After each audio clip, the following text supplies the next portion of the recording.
Hi friends, నమస్తే. Welcome to trading ideas in Telugu YouTube channel. ఈ వీడియోలో మనం ఒక స్ట్రాటజీని ఎలా డెవలప్ చేయాలి, ఆప్షన్కి సంబంధించినటువంటి ఒక స్ట్రాటజీని డెవలప్ ఎలా చేయాలి, స్ట్రాటజీని బిల్డప్ చేసుకోవడానికి మనం ఎలాంటి పారామీటర్స్ని చెక్ చేసుకోవాలి, రిస్క్ రివార్డ్ రేషియో ఎలా ఉండాలి అనేటువంటి విషయాల గురించి డీటెయిల్డ్గా ఈ క్లాస్లో మనం తెలుసుకుందాం. ఇంతకుముందు లాస్ట్ వీడియోలో నిఫ్టీకి సంబంధించినటువంటి స్ట్రాటజీని పోస్ట్ చేయడం జరిగింది, చెప్పడం జరిగింది. నిఫ్టీ అనేది మనకు మంత్లీ ఆప్షన్లో 11,500 కాల్ ఆప్షన్ హయ్యెస్ట్ రెసిస్టెన్స్ గాను, అలాగే 11,000 పుట్ ఆప్షన్ హయ్యెస్ట్ సపోర్ట్ గాను ఉండింది. ఈ బేస్ చేసుకొని మనం 11,000 call option July month series selling, అలాగే ఆగస్టు మంత్ సిరీస్ 11,000 కాల్ ఆప్షన్ని బయింగ్ ఇవ్వడం జరిగింది లాస్ట్ ఫ్రైడే రోజు. ఈ స్ట్రాటజీలో మనకున్నటువంటి మ్యాక్సిమం ప్రాఫిట్ అనేది 9,100, అలాగే మ్యాక్సిమం లాస్ -11,000 అని తెలుసుకోవడం జరిగింది. ఈ స్ట్రాటజీలో ఇప్పటి వరకు అంటే మనకి లాస్ట్ ఫ్రైడే వరకు ఉన్నటువంటి ప్రాఫిట్ 2,737 రూపీస్ గాను ఉంది. సో ఇంకా మనకి కేవలం 4 ట్రేడింగ్ సెషన్స్ మాత్రమే మిగిలి ఉన్నాయి. అలా కావున 11,000 పుట్ ఆప్షన్ మనకు హైయెస్ట్ ఓపెన్ ఇంట్రెస్ట్ అనేది బిల్డప్ కావడం జరిగింది. అలాగే 11,500 కాల్ ఆప్షన్ కూడా హైయెస్ట్ ఓపెన్ ఇంట్రెస్ట్ అనేది బిల్డప్ కావడం జరిగింది. కాబట్టి మ్యాక్సిమంగా మనకు ఈ ఎక్స్పైరీలో 11,000 to 11,500 మధ్యలో మనకు నిఫ్టీ అనేది క్లోజింగ్ ఉండవచ్చు. 11,500 బిలోలో మనకు మార్కెట్ క్లోజ్ అయినప్పుడు, ఈ లెవెల్లో క్లోజ్ అయినప్పుడు మ్యాక్సిమం ప్రాఫిట్ అనేది అంటే 11,000లో క్లోజ్ అయినప్పుడు మ్యాక్సిమం ప్రాఫిట్ అనేది 9,100గా మనకు వచ్చే అవకాశం ఉంది. లేదు 10,920 ఆ రేంజ్లో మనకు మార్కెట్ క్లోజ్ అయినప్పుడు 6,300 రేంజ్గా మనకు ప్రాఫిట్ అనేది ఉండే అవకాశం ఉంది. ప్రస్తుతము ఈ స్ట్రాటజీని ఇలాగే ఉంచినట్టయితే మన ఉన్నటువంటి ఈ స్ట్రాటజీలో ఉన్నటువంటి గ్రీక్స్ని ఒకసారి అబ్జర్వ్ చేద్దాం. మనం గ్రీక్స్ చూసినట్టయితే డెల్టా అనేది -0.17 గాను ఉంది, తీటా అనేది 3.7 గాను ఉంది. అంటే అరౌండ్ 4 రూపీస్ తీటా డీకే అనేది మనకు కనిపిస్తుంది. అంటే ఫ్రైడే తర్వాత సాటర్డే సండే 2 డేస్ హాలిడేస్ ఉన్నాయి కాబట్టి 3.7 అనుకున్నట్టయితే ఆల్మోస్ట్ ఆల్ మనకు 7 రూపీస్ చేంజ్, 8 రూపీస్ అనుకోండి. 8 రూపీస్ తీటా బెనిఫిట్ అనేది మనకు మండే మార్నింగ్ ఓపెన్ లోపలనే మనకు కనిపిస్తుంది. ఈ స్ట్రాటజీని బ్రేక్ ఈవెన్ని మనం మాట్లాడుకున్నట్టయితే 10,725 అనేది లోయర్ బ్రేక్ ఈవెన్ గాను, 11,324 అనేది అప్పర్ బ్రేక్ ఈవెన్ గాను ఉంది. 11,000 put option highest open interest buildup అయింది కాబట్టి మార్కెట్ ఎట్టి పరిస్థితుల్లో 11,000 బిలోలో క్లోజ్ అయ్యేటువంటి ఛాన్సెస్ మనకు కనిపించట్లేదు. ఈ స్ట్రాటజీని ఇంకా కొంచెం మార్చుకున్నట్టయితే ప్రాఫిట్ని మనం ఎలా పెంచుకోవాలో ఒక్కసారి చూద్దాం. ఫ్రైడే రోజు క్లోజింగ్ రోజు మనం ఈ స్ట్రాటజీని ఇంకా కొంచెం మార్పు చేసుకున్నట్టయితే, ఫర్ ఎగ్జాంపుల్ 11,000 పుట్ ఆప్షన్ని సెల్ చేస్తే, సో 11,000 పుట్ ఆప్షన్ని మనం ఎందుకు సెల్ చేస్తున్నామంటే 11,000 కన్నా మనకు మార్కెట్ అనేది బిలోలో క్లోజ్ అయ్యే అవకాశం కనిపించట్లేదు. కాబట్టి 11,000 పుట్ ఆప్షన్ని సెల్ చేస్తే మనకు బ్రేక్ ఈవెన్ అనేది 10,800 అంటే 10,900, 11,520 గాను ఉంది. కానీ మనకు కావాల్సినటువంటి మార్జిన్ 1,44,500 రూపీస్ గాను అవుతుంది. సో మార్జిన్ బెనిఫిట్ పొందాలి అనుకున్నట్టయితే, మనం ఇంకా మార్జిన్ తక్కువ మార్జిన్లో మనకి స్ట్రాటజీని రావాలనుకున్నట్టయితే మనము 10,600 పుట్ ఆప్షన్ని 11 రూపీస్లో ఉన్నటువంటి పుట్ ఆప్షన్ని బై చేసినట్టయితే మనకు మార్జిన్ టోటల్గా 1 lakh రూపీస్ అనేది బెనిఫిట్ రావడం జరుగుతుంది. సో ఇంతకుముందు మనకు ఆ స్ట్రాటజీలో మ్యాక్సిమం ప్రాఫిట్ అనేది 9,700 గాను ఉన్నట్టయితే ఈ స్ట్రాటజీలో ఇంకా కొంచెం మార్పు చేసి అంటే 11,000 పుట్ ఆప్షన్ సెల్ అలాగే 10,600 పుట్ ఆప్షన్ బైని ఇంకొక లెగ్ని మనం యాడ్ చేసినట్టయితే మనకు మ్యాక్సిమం ప్రాఫిట్ అనేది 12,000 గాను అలాగే ఈ బ్రేక్ ఈవెన్స్ అనేది 10,890 అలాగే 11,474 గాను మనకు ఉంది. మనకు కావాల్సిన మార్జిన్ కేవలం 58,000 మాత్రమే అవసరమవుతుంది. వీటిలో ఉన్నటువంటి డెల్టా అలాగే తీటాని అబ్జర్వ్ చేస్తే మనకి 0.064 డెల్టా ఉందండి. అంటే డెల్టా అనేది చాలా నెగ్లిజిబుల్. సో డెల్టా అంటే మనకు ప్రైస్ అనేది ఎంత ఇంక్రీజ్ అయితే మన డెల్టా వాల్యూని బట్టి ఆప్షన్ ప్రైస్ అనేది ఇంక్రీజ్ కావడం జరుగుతుందన్నమాట. సో ఆల్మోస్ట్ ఆల్ 0 డెల్టా ఉంది ఇక్కడ. అంటే డెల్టా న్యూట్రల్ స్ట్రాటజీ అని చెప్పుకోవచ్చు. తీటాని మనం అబ్జర్వ్ చేస్తే 13 రూపీస్ తీటా బెనిఫిట్ అనేది రావడం జరుగుతుంది. అంటే సాటర్డే మనకు 13 రూపీస్ అలాగే Sunday 13 rupees overall 26 rupees into 75 అనుకోండి. ఓవరాల్ 26 రూపీస్ బెనిఫిట్ అనేది మనకు మండే మార్నింగే మనకు ఈ స్ట్రాటజీలో ప్రాఫిట్ అనేది రావడం జరుగుతుంది. ఇలా ఎగ్జిస్టింగ్ ఉన్నటువంటి స్ట్రాటజీని వాటికి మార్పును చేసినట్టయితే మన ప్రాఫిట్ అనేది ఇంకా ఇంక్రీజ్ అయ్యే అవకాశం అనేది మనకు కనిపిస్తుంది. ఈ స్ట్రాటజీలో మనకు ఉన్నటువంటి ప్రాబబిలిటీ, ఈ స్ట్రాటజీ విన్ కావడానికి ఉన్నటువంటి ప్రాబబిలిటీ 67%.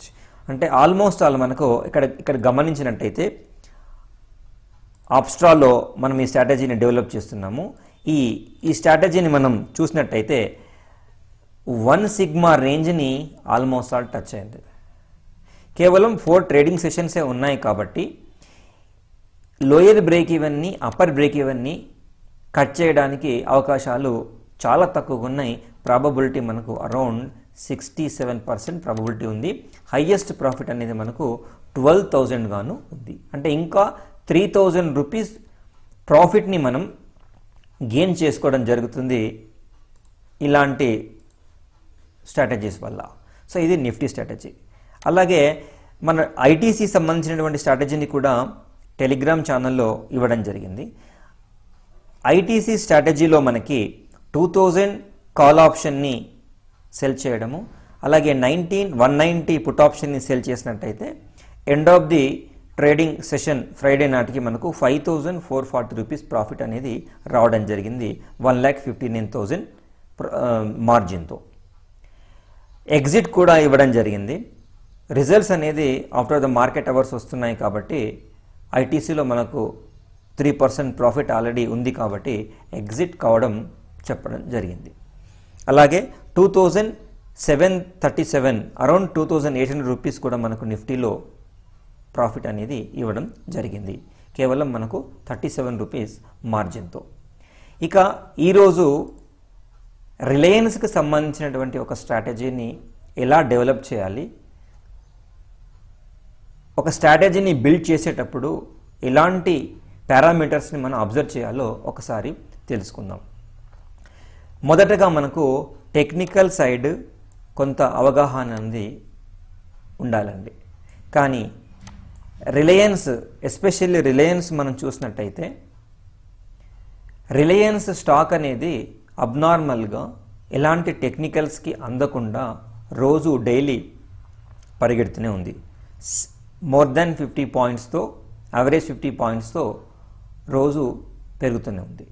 సో ఇలాంటి సమయాల్లో టెక్నికల్స్ అనేది సెంటిమెంట్ ముందు మనకు టెక్నికల్ అనాలిసిస్ అనేది వర్కౌట్ కాదు. సో సెంటిమెంట్ బాగా రన్ అవుతుంది రిలయన్స్ స్టాక్ పైన. అలాగే 24th జూలైలో రిలయన్స్ రిజల్ట్స్ మనకు రావాల్సి ఉండింది. కానీ 30th జూలైకి అది పోస్ట్పోన్ కావడం వల్ల కూడా ఆ సెంటిమెంట్ అనేది బలంగా ఉండి అప్ సైడ్ మూమెంట్ అనేది మనకు రిలయన్స్లో కనిపిస్తుంది. ఇంకా మనకి కేవలం 4 ట్రేడింగ్ సెషన్స్ ఉన్నాయి కాబట్టి రిలయన్స్లో ఎలాంటి స్ట్రాటజీని మనం డెవలప్ చేయొచ్చో ఒకసారి తెలుసుకుందాం. సో ఫస్ట్ టెక్నికల్గా మాట్లాడుకున్నట్టయితే టెక్నికల్గా ఇంతకుముందు చెప్పినట్టు కేవలం సెంటిమెంటే రన్ అవుతుంది కాబట్టి కేవలం మనం టెక్నికల్ని ఇక్కడ పరిగణలోకి తీసుకోవడం కొంచెం కష్టమైన పని. అయినప్పటికీ మనకు లో నుండి మార్కెట్ లో 860 నుంచి ఒక రిట్రేస్మెంట్, ఫస్ట్ రిట్రేస్మెంట్ అనేది ఫిబొనాచిని తీసుకొని డ్రా చేసినట్టయితే మనకు 100% అనేది 1230 రేంజ్లో రావడం జరిగింది. అలాగే ఇంకొంచెం పైకి వెళ్ళినట్టయితే 2250, 2280 వరకు కూడా స్కోప్ అనేది మనకు కనిపిస్తుంది రిలయన్స్లో. సో కాబట్టి టెక్నికల్ ఆధారంగా రిలయన్స్ని రివర్సల్ పాయింట్ని ఫైండ్ అవుట్ చేయడం అనేది మనకు కష్టమైనటువంటి పని. ఇక సెకండ్ రివర్సల్ పాయింట్ని ఫైండ్ అవుట్ చేయడానికి ఆప్షన్ చైన్ డాటా అనేది మనకు చాలా యూస్ఫుల్ అవుతుంది. ఆప్షన్ చైన్ డాటాలో మనకి హైయెస్ట్ ఓపెన్ ఇంట్రెస్ట్ అనేది 2300 కాల్ దగ్గర హైయెస్ట్ ఓపెన్ ఇంట్రెస్ట్ బిల్డప్ కావడం జరిగింది. అలాగే చేంజ్ ఇన్ ఓపెన్ ఇంట్రెస్ట్ కూడా సేమ్ 2300 స్ట్రైక్ ప్రైస్ దగ్గర బిల్డప్ అయింది. Second highest call side open interest అనేది 2200 దగ్గర 24 lakhs చేంజ్ మనకి ఓపెన్ ఇంట్రెస్ట్ అనేది కనిపిస్తుంది. అలాగే second change in open interest కూడా మనకు 2000 స్ట్రైక్ ప్రైస్ దగ్గర మనకు కనిపిస్తుంది. అంటే రెసిస్టెన్స్ని చెప్పుకోవాలనుకున్నట్టయితే రిలయన్స్ 2300 అనేది స్ట్రాంగ్ రెసిస్టెన్స్, అలాగే ఇమ్మీడియట్ రెసిస్టెన్స్ అనేది 2000గా ఉంది. సో రెసిస్టెన్స్ ఆధారంగా మనకు 2300 స్ట్రైక్ ప్రైస్ని ఇది క్రాస్ చేయకపోవచ్చు కేవలం మనకు ఉన్నటువంటి 4 ట్రేడింగ్ సెషన్స్లో. పుట్ సైడ్ మనకు అబ్జర్వ్ చేస్తే పుట్ సైడ్ మనం జనరల్గా సపోర్ట్గా మాట్లాడుకుంటాం. 2000 స్ట్రైక్ ప్రైస్ దగ్గర హైయెస్ట్ ఓపెన్ ఇంట్రెస్ట్ అనేది 24,67,000గా హైయెస్ట్ ఓపెన్ ఇంట్రెస్ట్ బిల్డప్ అయింది. అలాగే సెకండ్ హైయెస్ట్ ఓపెన్ ఇంట్రెస్ట్ అనేది 2100 దగ్గర సెకండ్ హైయెస్ట్ ఓపెన్ ఇంట్రెస్ట్ అనేది ఉండడం జరిగింది. అలాగే సెకండ్ హైయెస్ట్ మనకి ఇక్కడ 2,19,00,000 కూడా మనకు కనిపిస్తుంది. కాబట్టి first support, second support and third support లాగా మనం మాట్లాడుకోవచ్చు. Highest change in open interest 2100 దగ్గరగా ఉంది. అంటే ఓవరాల్గా 2000 to 2300 మధ్యలో రిలయన్స్ అనేది క్లోజ్ కావడానికి చాలా స్కోప్ అనేది మనకు కనిపిస్తుంది. అంటే మనకి ఒక స్ట్రాటజీని డెవలప్ చేసేటప్పుడు లిమిట్స్ అనేది మనకు తెలియాలి. సో లిమిట్స్ అంటే అప్పర్ లిమిట్ ఏంటి, అప్పర్ రేంజ్, అలాగే లోయర్ రేంజ్ అనేది మనకు కన్ఫర్మ్ కావాలన్నమాట. సో ఇక్కడ ఈ కేసులో మనకు 2300 అనేది అప్పర్ రేంజ్, అలాగే 2000 అనేది లోయర్ రేంజ్ అనేది మనకు ఆప్షన్ చైన్ డాటా ద్వారా తెలుసుకోవడం జరిగింది. అంటే 2300 కన్నా మ్యాక్సిమంగా క్లోజ్ కాకపోవచ్చు, లోపలనే బిలోలో క్లోజ్ అయ్యే అవకాశాలు కనిపిస్తున్నాయి. అలాగే 2000 అబోలో మార్కెట్ అనేది రిలయన్స్ అనేది ఈ ఎక్స్పైరీ 30th జూలై రోజు ఉండే అవకాశాలు మనకు కనిపిస్తున్నాయి. అంటే అప్పర్ రేంజ్, లోయర్ రేంజ్ అని మనం ఆప్షన్ చైన్ డాటా ద్వారా తెలుసుకోవడం జరిగింది. అలాగే ఇంకా అప్పర్ రేంజ్ని పర్ఫెక్ట్గా తెలుసుకోవడానికి వోలటాలిటీ బేస్డ్ స్టాండర్డ్ డీవియేషన్ 1 ఆధారంగా మనం క్యాలిక్యులేట్ చేస్తాం. దీని ఆధారంగా అప్పర్ రేంజ్ మనకు ఎంత రావచ్చు అని అనుకున్నట్టయితే 2148లో 2148లో రిలయన్స్ అనేది క్లోజ్ కావడం జరిగింది. 2140 స్ట్రైక్ ప్రైస్ దగ్గర మనకు 50 ATM స్ట్రైక్ ప్రైస్ దగ్గర 50 IV ఉంది. అలాగే పుట్ సైడ్ 51 IV ఉంది. టోటల్ యావరేజ్ IV మనకు 51 గాను ఉంది. ఇంకా మనకు 4 ట్రేడింగ్ సెషన్స్ ఉన్నాయి కాబట్టి ఈ 4 ట్రేడింగ్ సెషన్స్లో IV బేస్డ్ ఆధారంగా మనకు 114 పాయింట్స్ అనేది రేంజ్ అనేది రావడం జరిగింది, ఉండే అవకాశం ఉంది. అంటే 2148 క్లోజింగ్ అనుకున్నట్టయితే 114 అప్పర్ లిమిట్ని మనం యాడ్ చేస్తే మనకు వచ్చేటువంటి 2262 అప్పర్ లిమిట్, అలాగే 114 మనీ మైనస్ చేసినట్టయితే 2033 లోయర్ లిమిట్ అనేది రావడం జరిగింది. అంటే ఆప్షన్ చైన్ డాటా మనకు 2300 హైయెస్ట్ చెప్తుంది. అలాగే లోయర్ అనేది మనకు 2000 గాను చెప్తుంది. సేమ్ ఐవి బేస్డ్ సిస్టంలో కూడా మనకి హైయెస్ట్ అప్పర్ లిమిట్ అనేది 2262 అంటే 2300 అనుకోండి. అలాగే లోయర్ కూడా 2000. సో ఇవి రెండు కూడా మనకు మ్యాచ్ కావడం జరిగింది. అంటే ఇప్పుడు మనకు ఒక స్ట్రాటజీని డెవలప్ చేసుకోవడానికి 2300 అనేది higher side break even point ఉండాలి. అలాగే lower side minimum 2000 break even point ఉన్నటువంటి ఆప్షన్స్ని మనం ఎంచుకొని స్ట్రాటజీని డెవలప్ చేసుకున్నట్టయితే మనకు మ్యాక్సిమం ప్రాఫిట్స్ మినిమం లాసెస్ వచ్చేటువంటి అవకాశాలు మనకు ఉన్నాయన్నమాట. సో ఈ బేస్ చేసుకొని టెలిగ్రామ్ ఛానల్లో మనకి ఇవ్వడం జరిగింది. రిలయన్స్ సంబంధించినటువంటి ఒక స్ట్రాటజీని టెలిగ్రామ్లో పోస్ట్ చేయడం జరిగింది, ఈ స్ట్రాటజీ. సో ఈ స్ట్రాటజీలో ఉన్నటువంటి బ్రేక్ ఈవెన్ పాయింట్స్ గురించి మాట్లాడుకుందామండి. సో ఈ స్ట్రాటజీ మనకు upper break even, lower break even తెలుసుకోవడం జరిగింది కాబట్టి 2100 కాల్ ఆప్షన్ని జూలై ఎక్స్పైరీ సిరీస్ని సెల్ చేయడము, అలాగే 2100 కాల్ ఆప్షన్ని అంటే క్యాలెండర్ స్ప్రెడ్ అండి ఆగస్టు మంత్ని బై చేయడం జరిగింది. థర్డ్ లెగ్లో 2300 కాల్ ఆప్షన్ని 15 రూపీస్లో సెల్ చేయడము, అలాగే 1960 పుట్ ఆప్షన్ని 9 రూపీస్లో సెల్ చేయడం. ఇది స్ట్రాంగిల్, షార్ట్ స్ట్రాంగిల్ అయ్యింది. 1800 పుట్ ఆప్షన్ని 3 రూపీస్ 80 పైసాలో 2 లాట్స్ని బై చేయడము, అలాగే 2000 పుట్ ఆప్షన్ని 15 రూపీస్లో సెల్ చేయడము ఈ స్ట్రాటజీ.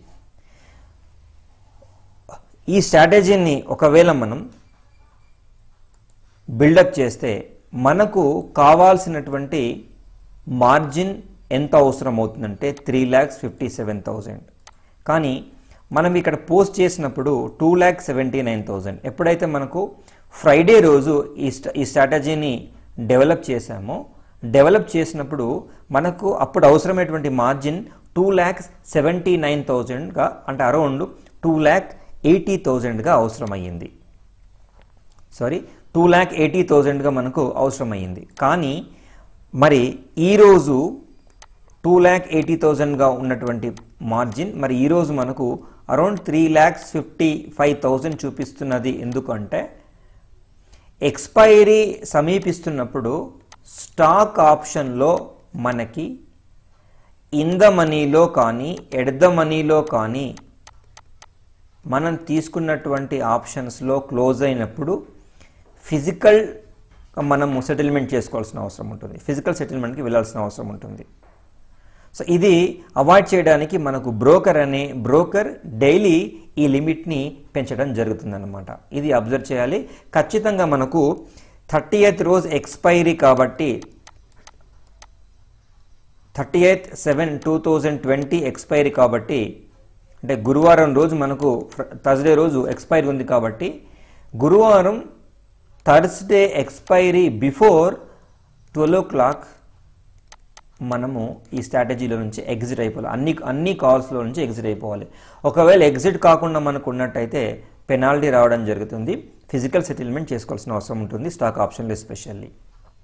ఓకే, సో ఇది మనం ఇట్లాంటి స్ట్రాటజీస్ని చివరి వరకు ఉంచుకోవాలనుకున్నప్పుడు ఈ ఫిజికల్ సెటిల్మెంట్ని మాత్రం గుర్తు పెట్టుకోవాలండి. ఓకే, మనకు 3,57,000 అనేది ఇంక్రీజ్ కావడం జరిగింది. ఇప్పుడు ఒకసారి బ్రేక్ ఈవెన్ పాయింట్స్ని అబ్జర్వ్ చేయండి.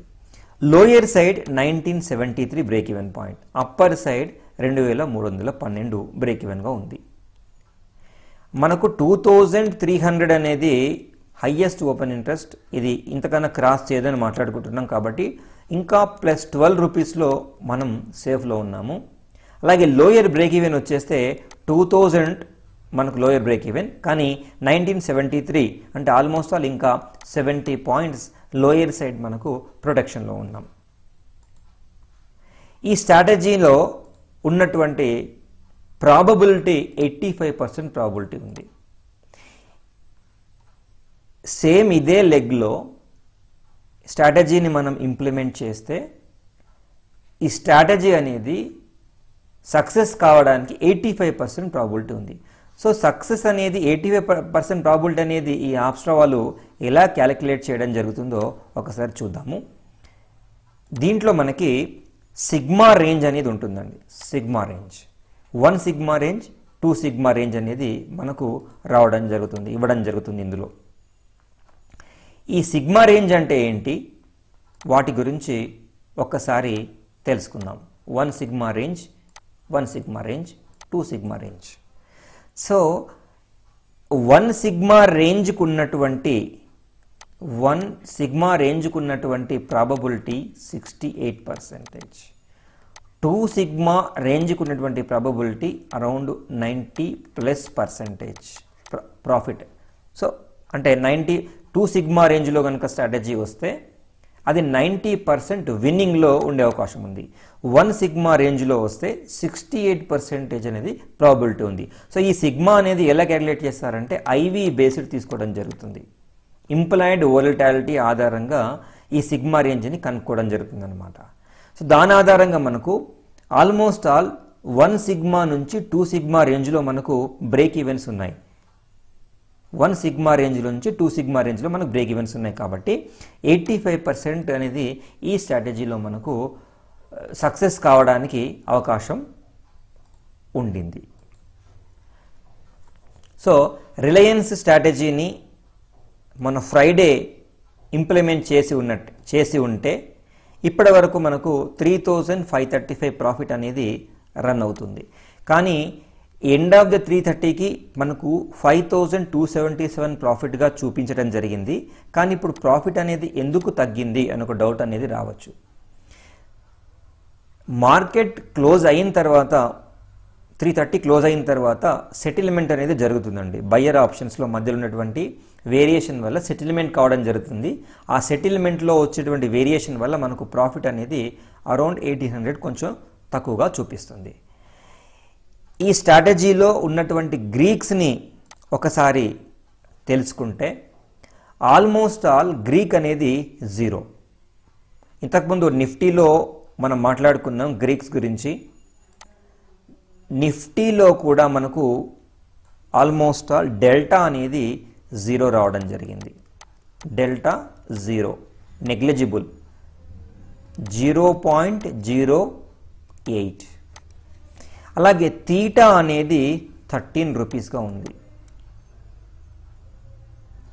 ఫ్రైడే క్లోజింగ్లో మనకు తీటా అనేది 8 రూపీస్గాను ఉంటే టైం డికే మనకు ఎక్స్పైరీ సమీపిస్తున్న కొద్దీ తీటా వాల్యూ అనేది పెరిగిపోతుంది. అంటే ఫ్రైడే రోజు సాటర్డే రోజు 13 రూపీస్, అలాగే సండే రోజు 13 రూపీస్, సాటర్డే రోజు 8 రూపీస్, టోటల్ 21 రూపీస్. 20 రూపీస్ అనుకుందామండి. 20 రూపీస్ తీటా ఉంది. రిలయన్స్ అనేది మండే రోజు ఫ్లాట్గా ఓపెన్ అయితే లేదా నార్మల్గా ఓపెన్ అయినట్టయితే తీటా వాల్యూలో ఉన్నటువంటి బెనిఫిట్ వల్ల మనకు 10,000 ప్రాఫిట్ అనేది ఇమ్మీడియట్గా మనకు మండే కనిపిస్తుంది. 20 ప్రాఫిట్స్ ఇంటూ 505 లాట్ సైజ్ కాబట్టి అరౌండ్ 10,000 రూపీస్ ప్రాఫిట్ అనేది మనకు మండే కనిపిస్తుంది. ఒకవేళ మండే అప్సైడ్ మూమెంట్ వచ్చినా మనకు ఉన్నటువంటి డెల్టా న్యూట్రల్ ఉంది కాబట్టి లాసెస్ అనేది అంటే ప్రాఫిట్లో తగ్గడం అనేది పెద్దగా రాకపోవచ్చు. అలాగే డౌన్ సైడ్ వచ్చినా కూడా డెల్టా ప్రొటెక్షన్ వల్ల ఆల్మోస్ట్ ఆల్ డెల్టా న్యూట్రల్ కావడం వల్ల మనకి ప్రాఫిట్స్ అనేది తీటా నుంచి ఎక్కువగా వచ్చే అవకాశం ఉంది. సో ఇలా మనము ఒక స్ట్రాటజీని డెవలప్ చేయాలంటే ఫస్ట్గా మనకి upper level, upper bound, lower bound రేంజ్ని కనుక్కోవాలి. అది కనుక్కోవడానికి టెక్నికల్ ఆధారంగా, వోలటాలిటీ బేస్డ్ ఆధారంగా, అలాగే ఆప్షన్ చైన్లో ఉన్నటువంటి డాటా ఆధారంగా తెలుసుకోవాలండి. ఇలా స్ట్రాటజీని డెవలప్ చేసుకొని మనం ఇంప్లిమెంట్ చేసినట్టయితే మ్యాక్సిమంగా మనకి లాసెస్ అనేది రాకుండా ప్రాఫిట్స్ అనేది మినిమైజ్గా రావడం జరుగుతుంది. సో ఈ స్ట్రాటజీలో మనకి 2100 రేంజ్లో మార్కెట్ క్లోజ్ అయినట్టయితే 39,000 ప్రాఫిట్, అలాగే 2200లో క్లోజ్ అయితే 21,000, 2250లో క్లోజ్ అయితే 14,000. ఇలా మనకి different strike price different spot ప్రైజెస్లో క్లోజ్ అయినట్టయితే మనకు ప్రాఫిట్ అనేది ఈ విధంగా ఇంక్రీజ్ కావడం జరుగుతుంది. సో 85% ప్రాబిలిటీ ఉంది కాబట్టి ఈ స్ట్రాటజీని మనం బెస్ట్గా చెప్పుకోవచ్చు. మనం ఇంప్లిమెంట్ చేస్తున్నటువంటి మార్జిన్, అవసరమైన మార్జిన్ 3,57,000. అంటే మళ్ళీ మనకి మండే ట్యూస్డే కూడా ఈ మార్జిన్ అనేది ఇంకా ఎక్కువ అవసరం పడుతుంది కాబట్టి మార్జిన్ అనేది మనం ఉంచుకోవాల్సిన అవసరం ఉంది. అరౌండ్ మనకి 4 lakhs ఇంకా 1 lakh 4,50,000 మార్జిన్ అనేది మన దగ్గర పెట్టుకోవాలి. టోటల్ మన 3,57,000 మార్జిన్ని మనం ఇంప్లిమెంట్ చేస్తే ఈ స్ట్రాటజీకి మ్యాక్సిమం ప్రాఫిట్ అనేది 42,000గా ఉంది కాబట్టి 11% ప్రాఫిట్ అనేది రిటర్న్ ఆన్ ఇన్వెస్ట్మెంట్ ROI మనకు ఇక్కడ కనిపిస్తుంది. సో ఇట్లా స్ట్రాటజీని మీరు బ్రేక్ ఈవెన్ పాయింట్స్ ఆధారంగా నిఫ్టీలో కావచ్చు, స్టాక్లో కావచ్చు, ఇలా తయారు చేసుకోవాలి. మార్కెట్ ఇంకా పైకి వెళ్ళినట్టయితే ఈ స్ట్రాటజీలో పుట్ ఆప్షన్ని సెల్ చేయండి. ఇంకొక పుట్ ఆప్షన్ని మనం సెల్ చేయవచ్చు.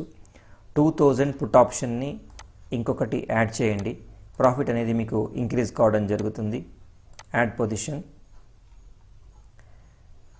సో 48,000. ఇంకా బ్రేక్ ఈవెన్ అనేది 2000. అప్పర్ సైడ్ బ్రేక్ ఈవెన్ పెరుగుతుంది, లోయర్ సైడ్ కూడా మనకు 1980గా వస్తుంది. ప్రీమియం అనేది పెరుగుతుంది. సో ఈ ప్రీమియాన్ని మనం ఇంకా తగ్గించడానికి ఒక పుట్ ఆప్షన్ని సేల్ చేసినాం కాబట్టి 1800 ఇంకొక పుట్ ఆప్షన్ని బై చేద్దాం. సో ప్రాఫిట్ అనేది మనకు మార్జిన్ అనేది ఇంకా తగ్గిపోతుంది. ప్రాఫిట్ 47,000, 1981, 2,320 అనేది బ్రేక్ ఈవెన్గా ఉంటుంది. కానీ జెరోదాలో మనకు బిఫోర్ 4 ట్రేడింగ్స్ సెషన్లో కంటే ముందు, ఎక్స్పైరీకి 4 రోజుల కంటే ముందు జెరోదా వాడు అలో చేయనీయడు. జెరోదా ప్లాట్ఫామ్లో Zerodha broker before 4 days of expiry not allowed. Upstox before 1 week, before 1 week అంటే బిఫోర్ 7 days నాట్ అలౌడ్. కానీ మిగతా బ్రోకర్స్, మోతీలాల్ కావచ్చు లేదా ఇంకా మిగతా బ్రోకర్స్ ఈవెన్ ఎక్స్పైరీ రోజు కూడా ఆప్షన్ బయింగ్, సెల్లింగ్ రెండు కూడా అవకాశం అనేది ఉంటుంది. వెరీ ఇంపార్టెంట్ పాయింట్ గుర్తుపెట్టుకోండి. స్టాక్ ఆప్షన్ ఖచ్చితంగా మనం సెటిల్మెంట్ అనేది చేసుకోవాలి.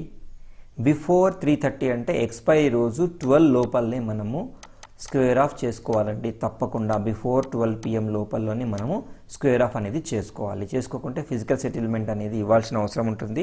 దానికి చాలా ప్రాసెస్ ఉంటుంది, ఎక్కువ హెవీగా డబ్బులు అయ్యే అవకాశం ఉంటుంది. కాబట్టి బిఫోర్ ఇలాంటి స్ట్రాటజీస్లో మనం ఎగ్జిట్ బిఫోరే కావాలి. ఇది వెరీ వెరీ ఇంపార్టెంట్ పాయింట్. లేదు అనుకుంటే మనకు మండే ట్యూస్డే రోజు ఇంకా టైం డికే తోటి ఈ ప్రాఫిట్ ఇంకా ఇంక్రీజ్ అవుతుంది కాబట్టి 16 డికే ఉంది కాబట్టి 16 30 ఇంచుమించు మనకు 40 వరకు టైం డికే తోటే 20,000 ప్రాఫిట్ టైం డికే తోటి వస్తుంది. కాబట్టి బిఫోర్ వెడ్నెస్డే రోజు మధ్యాహ్నం కానీ వెడ్నెస్డే 3:30 వరకు క్లోజ్ చేసుకోండి. సో ఇదండి ఈ వీడియో, ఒక స్ట్రాటజీని ఎలా డెవలప్ చేయాలనేది.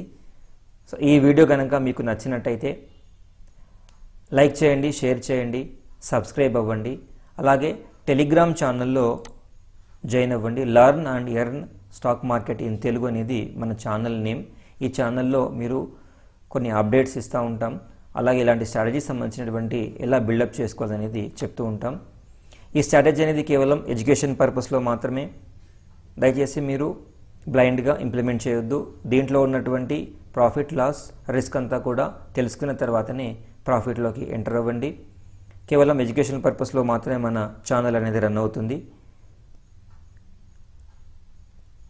ఇంకా చాలామందికి ఆప్షన్స్ పైన తెలుసుకోవాలనుకున్నట్టయితే ఆప్షన్స్ పైన టెక్నికల్ పైన రెండింటిపైన కోర్స్ అనేది ఆఫర్ చేయడం జరుగుతుంది.